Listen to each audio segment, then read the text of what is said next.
Okay. That sounds nice. It's sounding good. Looking good. You know, no big deal. Don't mind me as I ride the levels, as they call it. You know, you got to sit over here and just do a little... making little adjustments. Little adjustments. You're Ride number the one. levels does sound much cooler than making adjustments. Right, making adjustments. No, I'm riding the levels. Oh, shit. This is serious. Yeah. It's professional at work right now. This is no joke. It's funny because this is... You know, so in doing this, the experience that I've had has been educational for me. Mm-hmm. And what's fun is that when you do those things, you obviously have to learn from the mistakes. And now I'm kind of like, I think finally, within the past 2 times that I've done it, this is, you know, like the 12th. Now I'm like, cool. I got it pretty dialed in. Like, I know the process. I know my workflow. Like, it's pretty good. But it took a while, and in my mind, I was like, oh, it'll be easy. Like, I know on paper, like, how to do it, right? And I could tell someone, here's how you would need to do it and execute it. Mm-hmm. But then when it actually comes time to doing it, you're like, shit, this is work. A lot more moving parts than you thought, probably. Yeah. Yeah. And even now, like, that I've got, like, the light set up, and it's good. So here's what I'm going to do. I'm going to screw myself because I want to introduce 2 more cameras to the scenario because why not? Because right now it's just the one camera, and that's good for this angle. But what I would want to do is have, you know, one over the shoulder at you. Little camera 1, camera 2 action? Yeah, camera 1, camera 2, camera 3. So that way there's a close-up on me, a close-up on you. You're going to have to get, like, an extra person to man all these cameras. That was what I thought. Oh, yeah. But I think I'll be able to pull it off without that. And that's kind of been the goal, is one-man show. Let me see how far I can go with this before, like, I want to punch myself in the face. Basically. I think that's life. I think that's a summary for life, right? Yeah. How far do I want to go with this before I want to punch myself in the face? How much do I want to stress myself out? Yeah. That's pretty much any endeavor that I take on. Yeah. I mean... I'm like, oh, I can do all this amazing stuff. I'm not going to sleep tonight. Yeah. No. Yeah. Not getting any sleep. No. Wake up stressed out. Right. I know I'm on the right track when I'm not sleeping, which is not healthy. Right. That's not good. Yeah, that's not good. You tell a doctor that. It's like, hey, how are things? Well, I haven't been sleeping, so stuff's pretty good. Pretty good. I've been very productive. Yeah. I've been real productive. Not a lot of sleep. Yeah. You know, one thing I never did was I never took, like, any kind of speed or anything like that. Even when I was younger. Like, when I was younger, like, I had the energy. Yeah. Like, when you're in your 20s, and you're like 3 o'clock in the morning, and then I can wake up at 6. Whatever, dude, I got this. And now, fuck that, no way. Scarlett had us up last night at, like, I don't even know what time it was. 4 o'clock. I'm just guessing because it was in the middle of the night, and she was just not happy. Her mouth's hurting her, teeth are hurting her. I'm like, please go to sleep. Please go to sleep. And she wouldn't. So we were both up. Yeah. We were just trying to console her, and then in my mind, like, I'm thinking, like, I can get this much more sleep, and then I got to be up at this time, and I got to go do this in the morning. So now it's like you can't power through that anymore. No. You just can't. If I don't have enough energy, I'm not getting anything done. That happened to me the other day. I was supposed to be finishing this painting that I just did, like, 2 days ago, and I was like, I'm going to do it. And then the night before, my body was like, we're staying up till 4. Yeah. You're not sleeping. And so, I mean, I got through work and everything, but when it came time to sit down and paint, something that I could, you know, that I was only doing for myself. Right. At least in the moment. I was just like, no. Nope. No. I can't. My brain and my body are not willing. No. And you can't fight that. Your body. But I did in college. I would have a painting that I was that I would have like 2 months to do, and I wouldn't touch it until the night before, and I would just paint for 24 hours straight, finish painting at 5 a.m., hop in the shower. And I mean, I was like dead, but I like did it. Yeah, you got it done. Which is insane to think about. Like, I would literally stay up for multiple days. So just to make, and then go to school all day, and then go to work after. That's nuts. Yeah, no. Are you a heavy procrastinator? Yes and no. I'm much better about it now that I have a routine. Yeah. But I was only ever a procrastinator with things that I had to do. If I had to do it, my immediate reaction was, I don't fucking want to. I don't want to do this. Don't tell me what I have to do. Anything else. Yeah. And I mean, I still do it now where it's funny because art was what I did when I was supposed to be doing other things growing up as a kid. Right. Be like, oh, clean the kitchen. I have this great idea for a drawing. Yeah. And then I would go and do it, and it would take me like 4 hours to clean the kitchen. Which is terrible. But so now that I work full time as an artist, I do other art that I'm not supposed to be doing while I'm supposed to be doing art that I'm being paid to do. How funny is that, right? That like your escape from your passion and what you love, art, is just other Yeah, it's art. just other things. Or it could be other, I mean, over the last few years, like I've picked up a lot of other creative interests, whether it be cooking, knitting, gardening. Yeah.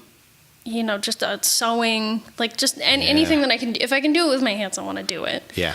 And if it's new and exciting and challenging and I'm learning, like I'm consumed by it. Yeah. Oh yeah, no, I agree with that wholeheartedly. It's just fun. But yeah, so I am a procrastinator in a way, but now my life is structured enough that I have a routine in place where it's okay, it's time to tattoo, okay, it's time to draw, okay, it's time to paint, okay, it's time to sleep. Yeah. You know? Yeah. Okay, time to sleep. Yeah. Sleep. And I do like that. I definitely thrive on routine. Yeah, It's very good to have important that for me because I can get on sort of negative pathways very easily. Yes. And not like drugs or anything crazy, but sort of like falling into weird depressions and becoming very, you know, just like letting an entire day pass and just not complacent. move. Yeah. Right. So it's like the other extreme. Yeah. So I realized I didn't really do an intro, so I want to do an intro. Now that we've been chatting. So, hey everyone, welcome to the Steve Walter Photo Podcast. But that's kind of what I like about this, is that it's just is what it is. It's season 1, everything is art. And today we have with us Raquel. Hi. Raquel, hey, now that people have already kind of heard about you, we'll dive into that. Now they're like, oh, cool, now I know her name. Yeah. Awesome. So, Raquel, you are an artist.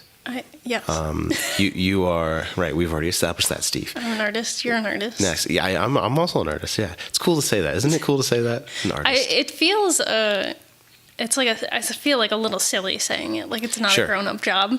Doesn't like when that I suck, introduce though? myself, I'm an artist. And I'm like... They're like, oh, cool. So you just like hang out all day? Yeah, and just, like, nobody dick reacts around? negatively to it. No. So it's entirely... Yeah, right. Inside. Everyone's like, because you would think, right? Most people are like, damn, that's cool. It's like, yeah, it is pretty cool. Like, not it's gonna really lie. cool. But it's funny. I think it's sort of there's a, I don't want to say an element of shame, but like a little element of embarrassment because it's a little bit of a ridiculous job.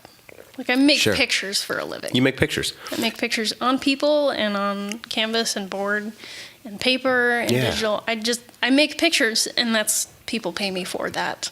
And it's so funny that we say that, right? Because last night I was recording with Kim, and we were talking about that there is this sort of perceived value, right? Is that art is a luxury.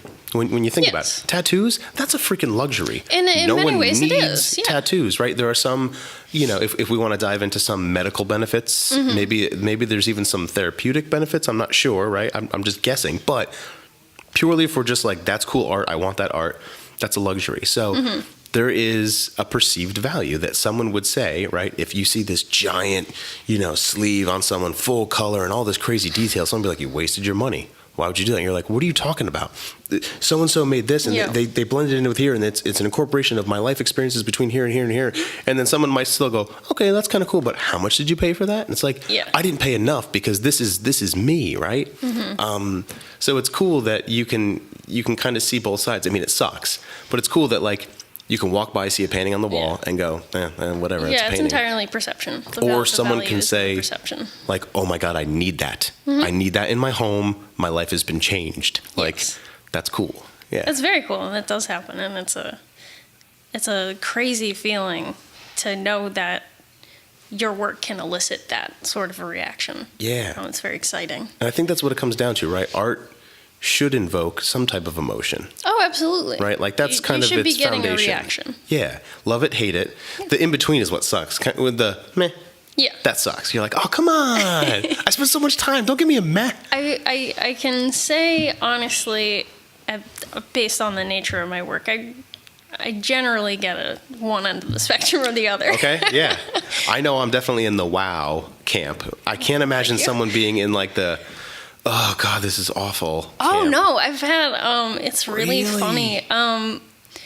At conventions, both tattoo conventions and other like craft fairs and stuff like that, I really do get a mixed bag of reactions, and I get intensely negative reactions for some of my work. And I mean, I'm not like, oh my God, I'm so offended. Like, I mean, there's a lot of darker material in my work, and I remember the first like really explicitly disgusting painting that I did.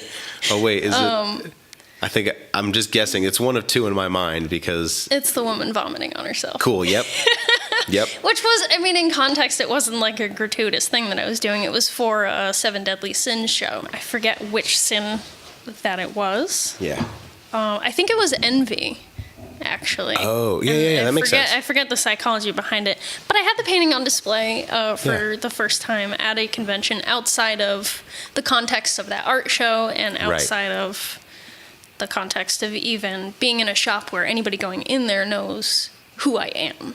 Right. And people would just walk by and just either by expression, or I had people just shout, "Why?" and then just keep walking, not even give me a chance to tell them why, and just keep walking, which is more entertaining to me than it should be. That's not really my aim with my work, but you invoke that emotion, right? Yeah, there was an intense reaction, and then they moved on. Like, they didn't even want to know. They weren't even curious. I mean, so to some extent, right, that makes it a successful piece. Yeah. Right? And I think that I do still approach my work. In college, the attitude was that, so everybody that you're sitting next to, they might be your friends, but they're also your direct competition. Yeah. And in a show, in a group show, people are walking around and looking at different artists' work. You need to give them a reason to stop at your painting. Yeah.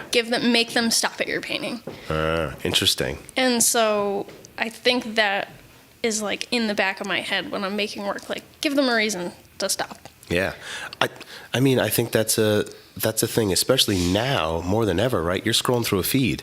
Oh, yeah. Give them a reason to Keeping pause. people's attention is really hard. It's freaking crazy. And producing enough work to keep people's attention is even harder. That's a whole other thing. Geez. I mean, not to sit and say we wouldn't dive into that, but yeah, the attention span of, the average person that's consuming social media, call it, or just even call it art, because that's what things that people make, anything people make. Right. Just the creative process that you want to sit and, videos now are like what people are kind of looking for. It's like, that's what's really going to stop me. Like, oh, what's going to happen here? And you have to then edit a video so that way you don't give it all away. You need to kind of build it up, but you can't make it too long.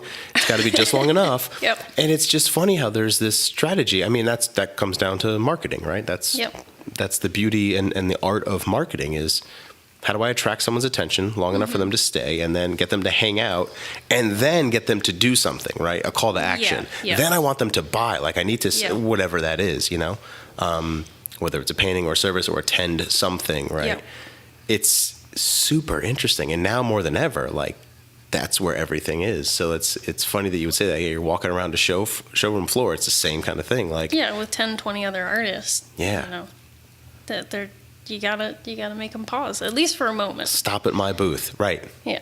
And whether they scream "why" and run away, or they go, "Wow, this is really cool. I've never seen anything like this," which obviously is a way better feeling. Sure, of course, right. That's what you want. I don't just do. I mean, while I think that for some people my work can be a little shocking, I don't do it necessarily for the shock value, because I am trying to express something a little more complex than you.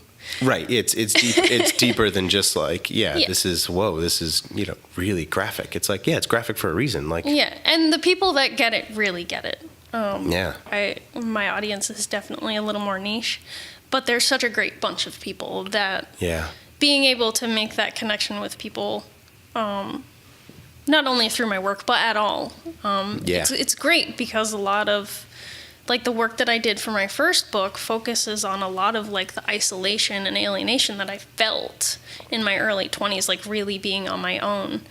And being able to connect with people over that feeling of loneliness is huge. It's very healing for everyone, for me and for the people that are, enjoying my work. That are reading it. What's the name of that book for the people that want to find it? Growing Up and Other Misunderstandings. Yeah. Where can people get access to that book? So, I'm so bad at selling my stuff. I know. I'm putting you on the spot, Rock. Sorry. It's okay. This is the call to action now. Currently, everything is available in person, either at the shop that I work at, FTS Gallery, or at conventions that I go to, which I go to a few a year. Okay. Once I get back, I'm traveling next week to another convention, so I got a little stack of books to sell there. But once I get through that, I am sitting down to take care of, actually setting up an online shop through the people that I print through. Dope. So that and it's just I sit down and it's just it's the boring. It's a business. I input the information, so I'm just I open up the tab and I'm like, I don't want to do this. You find something else. You're like, I have this really cool idea for a drawing right now because I don't want to do this stuff. But for those listening, I'm going to put your information, your Instagram, ways that people can reach out to you. I have my website and right, so that way they could just send you a massage if they would like to. I take massages. Yeah, I take massages. So you mentioned FTS Gallery. Before we talk about FTS Gallery, when did you start drawing or painting? When did you start art that you can remember? I'm sure I was drawing before I could. I have any memory of doing so. It's always been life, right? Whether it was a coloring book or a piece of paper, I was always drawing, and I don't. And people look at me like I'm an idiot when I say this, but I mostly was terrible at drawing. Ah, okay. I was terrible at drawing, but I loved doing it. My mom also drew.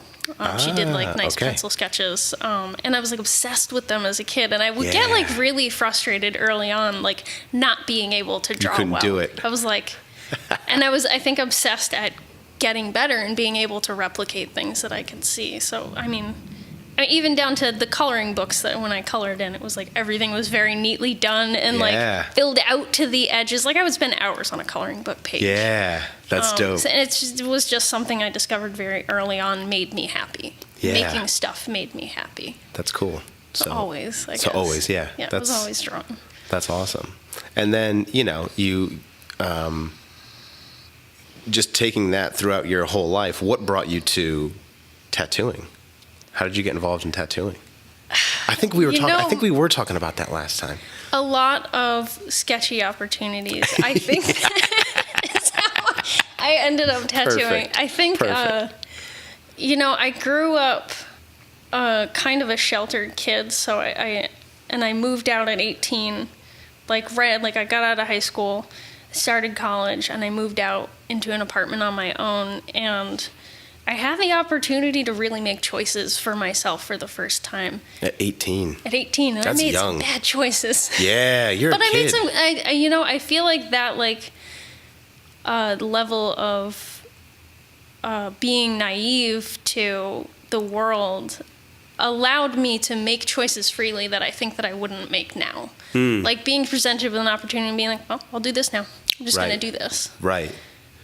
So I guess answering it more directly. So I was in college. I was, I think, entering into my senior year. And I got my first tattoo at 21, and it wasn't until then that I considered being a tattooer. Oh, okay.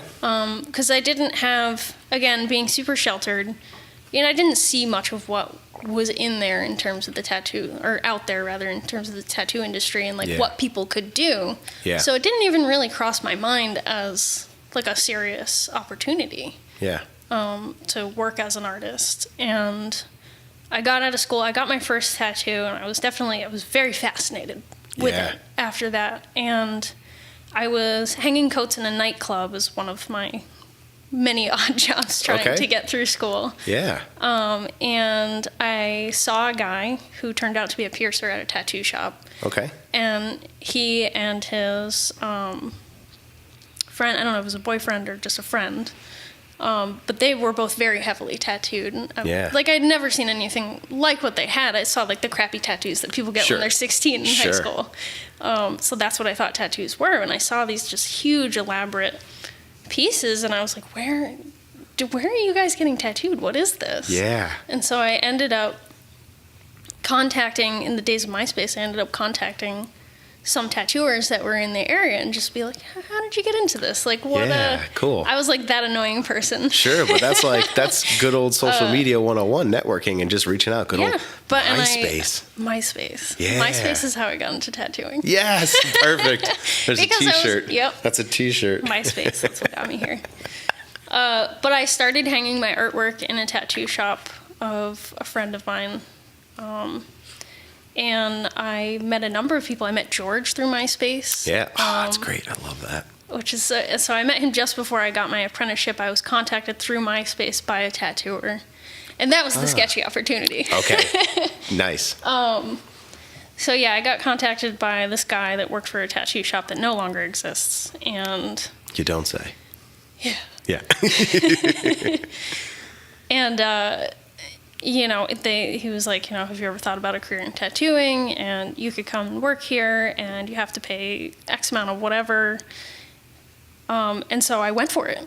Yeah. I just went in, and they were like, why do you want to be a tattooer? And I was like, I want to make money doing art. Yeah. That's what I'm going to school for. I want the game. to make art every day and get paid for it. Yep. And they were like, oh, okay, all right. And it was a very drama-filled shop. It was insane. It was an insane time. Within 6 months, everybody had stood up and walked out of the shop. Whoa. And the owner wasn't a tattooer, so that was the end of my apprenticeship. Yeah. Because then I was like just working full-time When everyone left. as a tattooer. Yeah. And then after that, I got a sketchy opportunity to travel. I left the country for a year. Yeah. And even I remember 2 weeks before I left the country to go to a shop that didn't exist yet, I had dinner with George. Okay. And he told me about FTS opening. Yes. And was basically like, I don't think you should go. Yeah. That sounds And I was sketchy. like, they bought the plane ticket. Yeah. So I'm going, and I went. And again, I think that I took those opportunities and I got to where I was because I wasn't thinking too hard. Mm-hmm. I sort of approached my life with blissful ignorance. I just, I was like, well, I'm going to do this. Just living in the moment. I'm just going to do this, and we'll see how it pans out. And thank God, Yeah. things have actually panned out pretty okay. Yeah. And I've learned a lot. Yeah. Oh, geez. Well, and I think that's the cool part about. I mean, life isn't without its risks. I've talked about that. Everyone knows that. Like, it's a no-brainer thing. And when you overthink things, right, you will potentially you will prevent talk yourself out of it. Yeah. Even though, hey, maybe it is kind of a cool thing, but also maybe it's kind of a weird thing. Like, you can. It's so strange to think about, like, just your experiences, and that's all you have to base the unknown. Oh yeah. Off of. Just the other day, Sarah and I were walking through the park. This is a random thought, but like it's taking the idea of here's what I know to be okay, and then here's something that's different. Yeah. Well, what is it about that that's different? Is it good or bad? We were walking through the park, and we were walking with Scarlett, and this woman with her dog came over, and we said, "Scarlett, oh look, there's a dog," and the lady comes over. And she's holding the dog, and she says, she was just very polite, just very nice. Like, oh, your daughter's beautiful. Oh, thank you so much. Like, just pleasantries. I don't even know what to, I don't want to call them fake, but just very much, just pleasantries, just being nice. the casual things that you go through. Yeah, just what it was. And then we encountered this woman who didn't do that and had a dog, because that's why we went over, because she was like, oh, does she want to see the dog? Okay. And this woman, I noticed, was not holding onto her dog very tightly, so I had to make sure I had Scarlett on the guard. And this lady just starts telling us her life. She just starts telling us, okay, she's like, I moved from Manhattan, and now we're here in Guilford, and the parks here aren't so great, the ones in Manhattan are a little bit. And I was like, okay, interesting. Like, you could have just been like, your daughter has beautiful eyes, and moved on. But no, like, engaged. So then I thought, here's the reason why I'm bringing this up is, like, I thought to myself, I'm like, my immediate thought was, that's weird. Yep. But then I thought, well, maybe it's not weird. Maybe the other thing is weird. Maybe the this phony pleasantry is weird. But then, as it turned out, we got a little bit deeper into this conversation. No. My gut was right. That lady was weird. The one from Manhattan was weird. She was real weird and just offered way too much information about herself. So it's strange, right? When you encounter these experiences in your life, and this one hit me a little bit more so because it was one based around my daughter and more so with dogs, where it was like two completely different dog owners. So like, lesson learned in my mind is I'm going to trust no one with a dog around my kid. Like, I'm just not. Oh, he's so friendly. I don't care how friendly your dog is. Keep it away from my kid unless I'm letting it near my child. Yeah. And when you encounter these things where people are like, hey, here's this opportunity. And you're like, okay, that's risky. You're like, that seems sketchy. But then in your mind, you might be like, well, is it sketchy? But if your gut is like, hey, it's sketchy, chances are pretty sketchy. And it was very sketchy. Sketchy. Yeah, sketchy. Everything that I had a gut feeling, and I think that despite entering into it, realizing that it was sketchy, I also at least had the context of knowing what other tattooers had done to get to where they are. Right. And traveling is a huge part. That's part of the culture. That's what you do. Yeah, that's that whole little subculture is about bouncing around and going to new places and learning from as many different people as you can. Yeah. And so I did it. Yeah. And it wasn't like a complete stranger. Well, it was, but it was it was a friend of mine. It was his friend that he had worked with. Gotcha. That was one of the owners of the shop. And so I went knowing that he knew this person. Cool. And he passed my name along knowing that I wanted to travel. Yeah. And knowing that I wanted to, experience as much as I could. Yeah. And so, that was it wasn't like a total, like a weird person from completely random. Ireland was like, hey, do you want to come work? Hey, and you're like, no, I was referred by a friend. Right, there was another degree of separation. Yeah, so knowing that it was sketchy, I had the context of knowing what other people did to learn and to expand their career. So I think I had just this mentality of like, I'm doing this for myself, and if this doesn't work out, I will buy a plane ticket and I will leave. Right. Which is eventually what happened. I didn't leave on bad terms with them, but they weren't really offering me a realistic way to stay, and George had asked me to come work for him, and that was the more realistic option, was going to a shop that was a step up, and it was also back home, and I didn't need a visa because I'm already a citizen. Right. So all those things start lining up, and you go, I think I'm going to do that instead. And I got a lot of really great experience working, in a touristy street level shop. Yeah, right. I was working 7 days a week. And for most of the time, it was like they could be 8 to 10 hour days. Oof. Okay. Which isn't crazy. Sometimes it was later. There were plenty of nights that I was there till well past 11 o'clock at night. Right. Which but isn't full unusual. Days. Yeah. But I think there might be this misconception, right? That like, tattoo, you're just probably just hanging out. Sure, there's a lot of hanging out, right? But like, tattooers are hardworking people. Yeah, you're getting stuff done. Yeah. Right. And I would say not that people that work more privately don't work hard, because they do. They're just more specific in where they're working. Right. But people that work at street level shops are the hardest working. Yeah. Because they're just cranking stuff out. Yeah. Quickly, efficiently. Right. And, without a second thought. And I guess that's making money. That's a different skill set, right? Is now it's how many people can I get done in an hour? Yeah. Versus like, what kind of crazy elaborate drawing can I do? Yeah. Right. So there is that difference, right? And the same thing is with all kinds of art, right? Is I think about a wedding photographer or even just doing commercial jobs. Like, hey, do you want to do a whole bunch of pretty good jobs, or would you rather do one big job? Yeah. And a lot of people are going to say, well, I want the one big job. Well, what if you only get the one big job every 6 months, every 9 months? Or you can say, well, I can do a whole bunch of little stuff and crank it out. So then it becomes a business, and then it becomes a time game. Yes. Yeah, so that's right. You had the foundational experience, and that's huge. And it's the doing it that gets you better at anything. Right. And so I did a lot of tattoos. Yeah.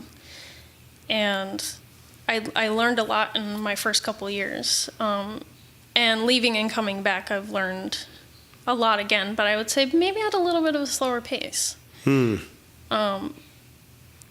sort of had the freedom to find my own way and find my own voice as an artist in this industry. Yeah. Which is its own journey, but I think, and I do recommend to people that are starting out tattooing, I'm like, don't try to be my apprentice. No. Yeah. Don't do that. Go to the sketchy shop that's down by the beach. Sure, right. Do that. Do that. Figure out you what. will learn a lot, and you'll learn a lot about what you can and can't handle too. Yeah, I guess that's true, right? You're forced into a situation where you, like you said, you have to make decisions. Yeah, I can't tell you how many times I've been told that I need to toughen up. Yeah. You gotta be a little tougher. Gotta be a little tougher. Yeah. I don't know if I'm tougher, but.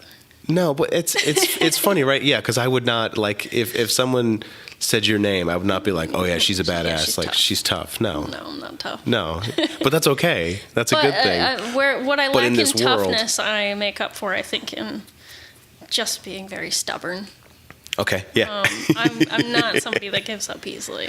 Right. You might make me cry, but I'm not gonna stop. Sure. Right. And that's you're still gonna hold your own. You're still gonna stick to your. I'm definitely very good at like kind of putting the blinders on in a stressful situation, and if I have a goal, any sort of not criticism, but anybody trying to deter me from something that I want to do. Yeah. You're only going to make me dig my heels in deeper. It's going to be hard to do, yeah. That's an important attitude to have, I think, when you're not just as a tattooer, but as an illustrator, or any sort of creative avenue where you're self-employed. Right. You need to have that attitude. It's on you, right? Yeah. To like you said, dig in, and not only that too. It makes me think about having a reason, having a drive for the things that you're making, for the things that you're creating, and then also to be able to call it defend, right, or have an explanation for here's why I made this, right? Like I think about being when I worked as a designer. And if it was like, hey, can you create this layout for this idea, this concept? Here you go. Here's some rough direction. Go ahead and do it. It's like, hey, is this thing done yet? And you're like, yeah, here, look, here's my process. Here's why I'm doing it this. And it's just like, no, don't do that. Just give me this. Just give me this. It's like, no, I'm in the middle of this right now. So I kind of got to finish that. Yeah. And then maybe I'll give you the other one. So it's funny that I think that transcends just overall the creative process. Like if you get fixated on something, it's like, no, I need to do this.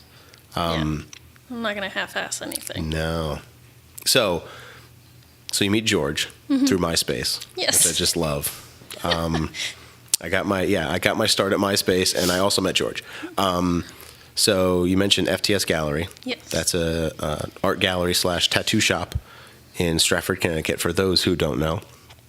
That it is. Some of the most amazing people ever. Mikey was already on the podcast. Yeah, I actually just watched that this morning. Oh yeah, so good. I realized that he was on it. I remember George had mentioned it a while back, and I was like, oh, and then just did nothing. So I listened to it this morning over my coffee, and I was like, oh, Mike. Dope. Yeah. Oh yeah. It was just cool to have that conversation with him, and George is definitely, I can't wait to sit and chat with him because, George, for those who don't know, George is a very interesting fellow. He is an interesting creature. He's a creature, better than fellow. Better descriptor than fellow, creature. So you met George. Mm-hmm. He invited you to come and zap, as the kids say, at FTS Gallery. Do the kids say that? They don't say that, do they? No one says that. No one says that? No one says zap? You don't get zapped? Right. No? I mean, maybe on an Instagram hashtag. All right, cool. That's all I need. Not in conversation. People do say getting tatted, which is terrible. Okay, so I knew that, but they still say that. They still say that, which is hilarious to me. Being an avid crafter, so tatting is a method of making doilies. Nice. Oh, that's so good. Oh, you're getting some doily done? Nice. Yeah, some beautiful doilies. Yeah, I'm getting tatted, yo. Ugh. Anyway, so you work as an artist at FTS Gallery, and I intentionally called it an art gallery before I call it a tattoo shop, because that was sort of, and obviously when I sit and talk with George, like we'll get into that, but that was really the idea, is that as you discovered in that coat room, right, that tattoos can be art first, and then the medium just happens to be skin and ink, right? Yeah. So how long have you been at FTS Gallery? We are going into our 7th year. Yes. Or while finishing our 7th year. The 7-year anniversary happened, I believe, around now. Yes. We're celebrating it in the summer, but yes. So it will be 7 years. It is 7 years. It is 7 years. We will be celebrating 7 years. Yeah. Very soon. That's amazing. It's crazy. Thinking that, and I to properly answer your question, I started when the shop opened. Yeah. I think the doors themselves were open for tattooing a couple of weeks before I came home. Yeah. And been there ever since. But it's really crazy to think that it's been 7 years, and so much has changed and so much has happened, but simultaneously it feels so, like, quick. Yeah, it does and to seem... think, like, the majority of my career, I've actually been here. Right. Which is very strange. How cool is that? It's cool, and I don't think... It's like hard to wrap my brain around, I guess. Right. And, just as any artist, right, the ability to say, like, you've had a consistent job as an artist in one location for 7 years. That's crazy. That's amazing. Yeah. And it's not like that, like, you're working for you, right? So so the way I understand how a tattoo shop runs is similar to a salon, right? For those that don't know. Yes. That there is a salon owner, right, George? There's a salon owner who builds a salon and then invites stylists, or let's just keep talking about tattoo instead of talking about salon. There's a tattoo shop owner, because I'm going to confuse myself if I keep doing that. Oh, that sounds fancy. The analogy has been established, yes. Steve. So you come in as a tattoo artist, and you basically are bringing in your own clientele, right? And then there are fees due to the shop owner, right? Or whether it's More a percentage or if you're paying for a booth fee. I realize that there are differences. Yeah, it depending depends. upon it depends on the arrangement. How you arrange that, right? But effectively, you are self-employed. You're an independent contractor. Yeah. And you're not paid hourly. You only get paid for the work that you do. And I don't mean to say that to take away from the fact that you are 100% FTS Gallery. Like, you are FTS Gallery, but it's the idea that it's not like George, or it's not like someone is there saying, hey, here you go, here's this here's this person who needs a tattoo, hey, here's this person. It's not like someone's handing you work and you're executing that work. No, you're promoting yourself, you're going out getting work, and they're coming into that location. Yeah, or it's a little bit of both. It's a little bit of both, because you are as a group, as a team, you are presented as a unified front. You are... Well, I guess that's true if someone comes into the shop. Because the shop does promote all of us as well. That's true. I guess that does. And there are plenty of people that come in because we're a tattoo shop and then see my work after the fact. Right. So, yeah, I would say it's 50-50. And then there's...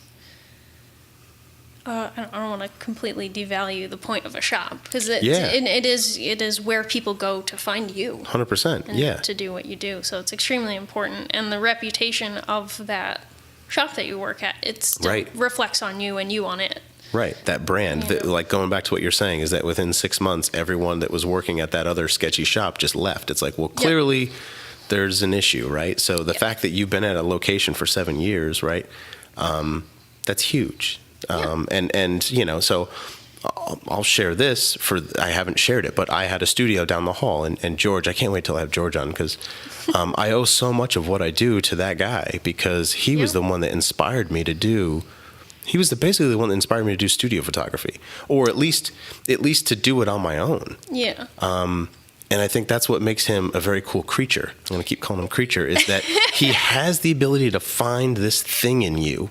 Yes. And get you to have an awareness of it, and then to execute on it, and then have, like, belief in yourself. Yeah, he really does. It's funny because he actually doesn't care about anything. No, he doesn't. He doesn't. And he just does it so casually. He loves to watch people excel at what they love doing, and he loves being able to facilitate and foster and have a hand in that. Yes. He's like I think if he existed, like, in the 1800s, he would be like one of those, like, weird wealthy benefactors that would just, like, pluck someone and then send them on their way to be great, right? Just be amazing. But that's I mean, that's one of the biggest reasons that I've stayed put, is that he brings people in and then gives them the freedom and the tools to be as great as they want to be, or to do nothing at all. Right, sure. Right, hey, do your thing. But it's here. And I remember some of my first travel opportunities were met with a lot of hostility by the people that I worked for in tattoo shops. It's funny, when you get to a certain level, or start at a certain level, there are a lot of people that don't want to see you do well, which is very strange. Talk to me about that. I mean, just in the competitive art world, like you were saying in school, like you're sitting next to your competition, your peer. Yeah, I mean, I would say it wasn't that intense in school. Okay. And a lot of people that go to art school, the majority of them are there because they have no idea what to do with themselves. Yeah. So a lot of them didn't really take themselves seriously. I would say there's just this tiny handful of people that I don't even know that I would have fully fallen into that handful. Gotcha. That were really focused. Yeah. And like you knew, this person's going to do stuff. This is right. This is what you need to do. Yeah. But you're talking about being in a shop. Yeah, but in a shop. So I think when people don't have enough work, because you're not paid hourly. So if no one comes in the shop to get tattooed, no one's getting paid. Nope. And when you're new, you really do have to earn your place. Yeah. So people aren't taking you seriously there. So yeah, no, there is an attitude of either you shouldn't be here, you should be doing something else, or you are here, so you need to stay here because you're making me money. So it's kind of like holding you back from what you could be because they don't want to lose you. So when I got the opportunity to travel to Ireland, there was like a huge sit down. And like, how do you know these people? Right. Why are you going there? When are you coming back? Why would they ask you? Right. Like, what is this? Yeah. I was like interrogated. Basically because, and it's not a concern for you as a person. No. It's my business is going to suffer. You're right. And I get that, but at the same time, that's sort of the nature of that, right? Is that you're a subcontractor, right? You're not an employee. Even more so then, I was an apprentice. I was an investment. You're an investment. Oh, that's such a good way to think. Like, you're not a human at all. No. You're an artistic investment. One of the biggest problems with that shop was the owner. Was an interesting person. But he would, as I was progressing, I remember distinctly, I'd be working on a piece and he'd just walk up behind me and just watch what I was doing. And I could just see dollar signs in his eyes. Yeah. It's just and it would just make me feel gross. Yeah. And you don't want that, right? No. That comes down to just the energy of the people that you're surrounded with. Like, do you consider this a job or is this more like family, right? Yeah. And I'm going to speak for you. FTS is family. Oh, absolutely. Like, it is. So it's absolutely about. It's knowing that you can be there and that you're surrounded by this good energy. Mm-hmm. And it just, you like you said, you're there to just do as you please. Yeah. But I think on the other side of it, so you have people that don't want to see you do well for a variety of reasons. But then I learned very early on that the more serious somebody was about their own work, the more supportive they're going to be about you. And George is somebody that's very invested in all aspects of tattooing, the tradition, doing it well, the business aspect, the artistic aspect of it. He's very focused and he really cares about tattooing as an industry and as something that he does and as a business owner. Yeah. And when you're around someone like that, they're not threatened by what you do or what you could do. Right. You could be amazing, and it's like, oh, you're amazing, and that's cool with me. Because there's enough to go around. Right. There's a security there. Yeah, and that was...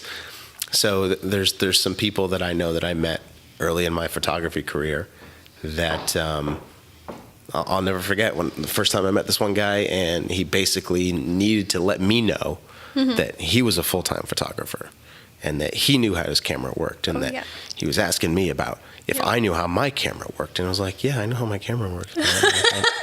I know. Oh, my God. I was like, yeah. He's like, did you know that that's a crop frame? Yeah, I know it's a crop frame.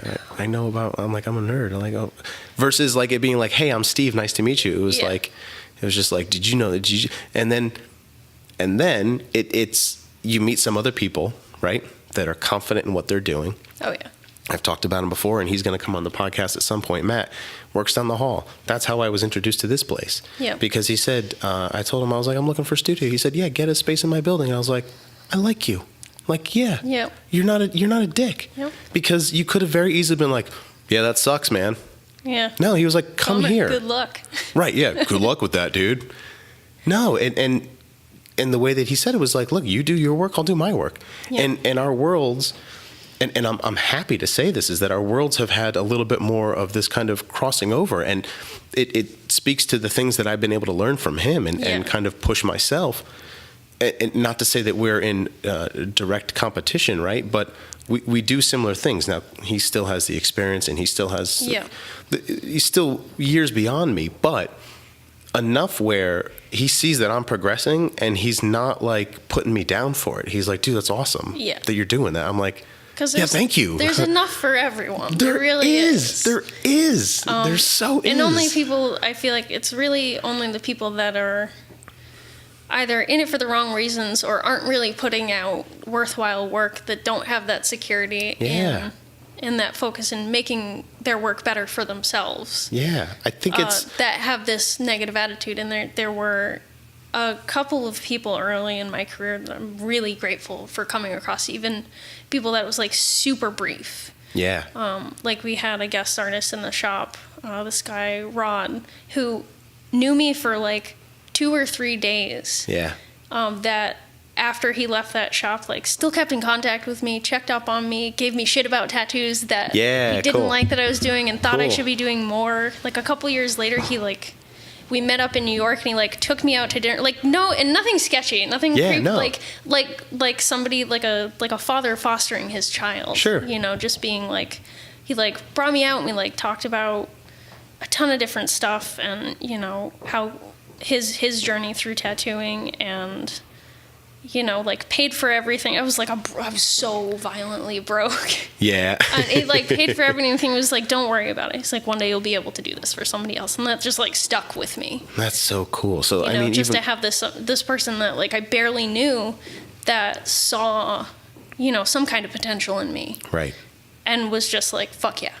Don't stop. Whereas the other end of the spectrum, I met somebody that was a guest artist that was like, you're wasting your time tattooing. You should just get into modeling or something like that. Wow. Like, and I got that a lot. Like, you should just quit. You should just stop. You're not really that. You're not even that good. And these were by people that were not very good at tattooing. Sure, right? Because and I was going to try to make like some sort of generalization to say that those people, right, that don't have that confidence and that aren't good, is that I think a lot of them either doing it for the wrong reason, or I'm trying to connect it to photography, right? Is you see a lot of just copycats. It's just like, oh, here's the current trend, and here's where I can maybe make some money. So let me just do what everyone else is doing and figure out that formula. But then see that there are people such as yourself that it's like, oh, damn, like she's beyond the formula. So let me cut her down, as if to say like, hey, you need to be in this formula. Like, you're not. Yeah. Well, what was funny about that is I wasn't, you know, doing anything crazy. This was in my first 2 years of tattooing. Those you're just tattoos being you. weren't good. Yeah.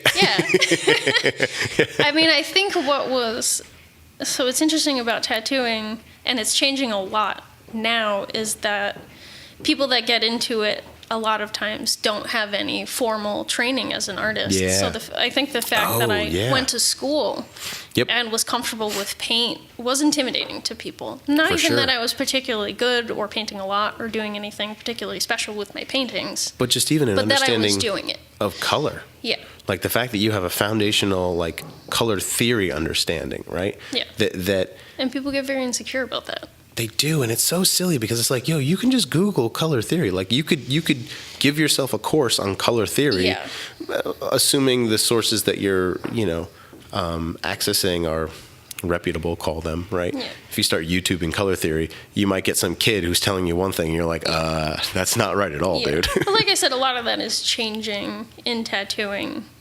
I think that there are a lot more young people coming in that do have a little bit more formal training. Yeah. And there's so much, there is an attitude of starting to come together and learn a little bit more. There are so many more seminars now, and there's tons of tattoo conventions. Yeah. It's sort of reaching critical mass, but that's another.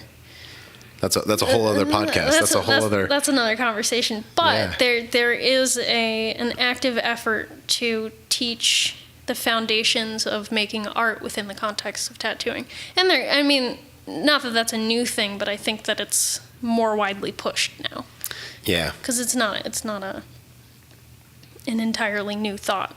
But people are wanting to be more educated.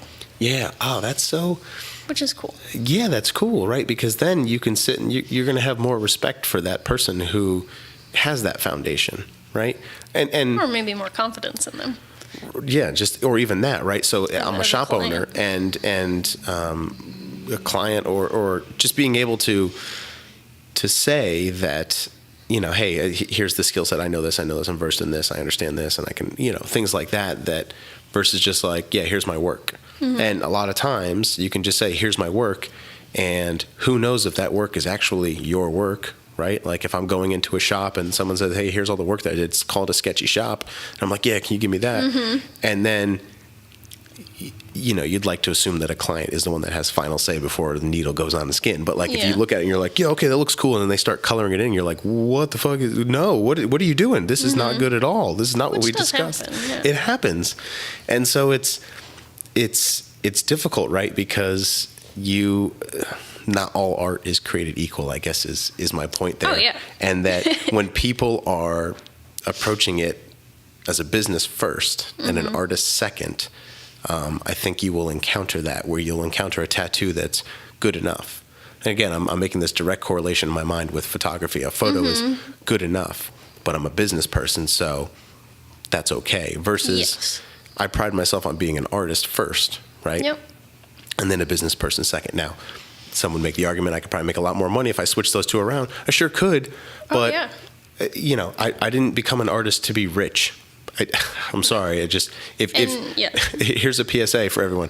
If you want to be rich as an artist, good luck. Have fun with. Then you need to be. It can be done for sure. You could be, if you can put yourself into that top 5%, then more power to you. And I would support the hell out of you, dude. Round of applause for you. Pat on the back. Absolutely. Like that's amazing. But right? but realistically, if you're doing it for the love, that's a 5% chance.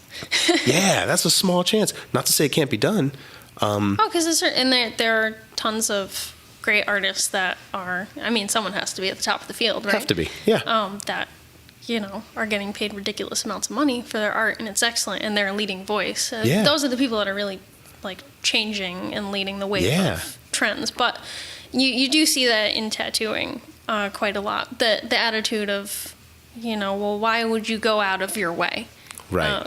I remember repeatedly being told that I was stupid for drawing. Like, why would you bother drawing? Why would you draw? Why would you even bother drawing that? They're not going to appreciate it anyway. Who cares? Right. Which is like such a horrible, do depressing that. attitude to have about, making something for yourself or for anyone. Right. It's like, I'm trying to make art, dude. Yeah. And even then, it's still like drawing and pushing myself to do more for a simple piece or go above and beyond was as selfish as it was for creating a nice thing for another person. It was for like, what am I capable of? Yeah. I want to do the best at this that I can. Right. Even if it's this stupid little thing. Challenging and yourself. And what else am I gonna do? I don't. Right. I could go get drunk at a bar, but that's expensive. Sure, yeah, that's gonna cost me money. Yeah, I'm going in the hole. It's like I'd rather draw. Yeah, I'll just watch videos on YouTube and draw. Just draw. Yeah. Because it made me happy. It's always made me happy. Yeah, isn't that so funny how like that, those cliche statements. Yeah. Like cliche statements are cliche because they're true. They're true.